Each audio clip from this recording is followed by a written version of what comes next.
देश आजाद हो गया, अब भी अगर जाति के आधार पे या धर्म के आधार पर उत्पीड़न होता है तो देश को सोचना चाहिए। लोग इंसान है और इंसानों की वैल्यू होनी चाहिए। बहुत मेहनत करेंगे, गांव-गांव जाएंगे, लोगों को जोड़ेंगे, पूरे देश में करेंगे। बहुत बड़ी जिम्मेदारी है और वो एक बहुत बड़ा समाज उम्मीद लगाए बैठा है कि चंद्रशेखर आजाद के जरिए बाबा साहब अम्बेडकर और माननीय काशीराम साहब का अधूरा सपना पूरा होगा। आपको लगता है कि अम्बेडकरवाद देश की जरूरत है? अम्बेडकरवाद को समझिए, समता, समानता, बंधुत्व, भाईचारा, मैत्री, हर इंसान को बुनियादी सुविधाएं और सम्मान का जीवन मिले। और ये हमारी जिम्मेदारी है कि अगर गवर्नमेंट कोई काम करे तो वो जाति धर्म से ऊपर उठ के सभी के लिए हो। गवर्नमेंट की कोई पॉलिसी ऐसी ना हो जिसमें किसी का कोई नुकसान हो। निगेटिव सोच के साथ गवर्नमेंट काम ना करे, पॉजिटिव सोच के साथ काम करे।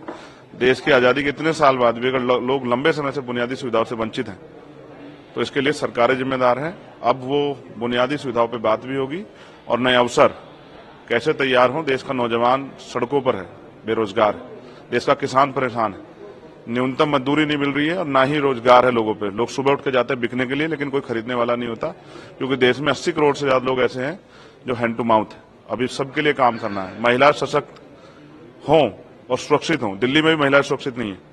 उन महिलाओं को फील कराना है कि वो भी इस देश में बराबर की इज्जत के साथ जिए। अभी तो सरकार ने सब झूठे वादे किए हैं। सरकार ने जो वादे किए उनको पूरा कराने के लिए सरकार से सवाल करेंगे। आपको लगता है कि कई जगह नाम बदले जाने की एक राजनीति होती है कि इसका नाम रख दो, उसका नाम रख दो, अम्बेडकर की मूर्तियां तोड़ दो, और एक दबाव की एक सोसाइटी है जो कि दबाव के अंदर काम करती है, तो ये निगेटिव थॉट है और ये इस निगेटिव थॉट को कब तक देश सींचता रहेगा, ये सवाल है। देश आजाद हो गया, अब भी अगर जाति के आधार पे या धर्म के आधार पर उत्पीड़न होता है तो देश को सोचना चाहिए। लोग इंसान है और इंसानों की वैल्यू होनी चाहिए। अगर कोई जाति धर्म के नाम पे किसी का शोषण करेगा तो ये एक्सेप्ट नहीं किया जाएगा। और लोग मरने के लिए पैदा नहीं हुए, चाहे वो माँ सोने की चम्मच से दूध पिलाने वाली माँ हो या चाहे वो टूटी चम्मच से, हर माँ को अपने बेटे से प्यार है। सबकी जीवन सुरक्षित होना चाहिए। एक आखिरी सवाल है आपसे।